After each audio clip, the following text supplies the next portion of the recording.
Isn't there also a long settled law that it goes back to the Eisenstrater case? I can't remember the name of it. Yeah, Johnson versus Eisentrager. Right.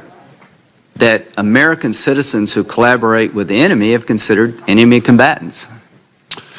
They can be. They can be. They're sometimes criminally prosecuted, sometimes treated in the military. Well, let's talk about can be. I think under Supreme Court precedent. Right. Yeah. There's a Supreme Court decision that said that American citizens who collaborated with Nazi saboteurs were tried by the military. Is that correct?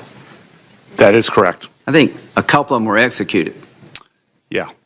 So if anybody doubts, there's a long-standing history in this country that your constitutional rights follow you wherever you go, but you don't have a constitutional right to turn on your own government, collaborate with the enemy of the nation.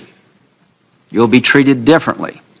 What's the name of the case, if you can recall, that reaffirmed the concept that you could hold one of our own as an enemy combatant if they were engaged in terrorist activities in Afghanistan? Are you familiar with that case? Yeah, Hamdi. Okay. So the bottom line is, I want every American citizen to know you have constitutional rights, but you do not have a constitutional right to collaborate with the enemy. There's a body of law well developed long before 9/11 that understood the difference between basic criminal law and the law of armed conflict. Do you understand those differences? I do understand that there are different bodies of law, of course, Senator.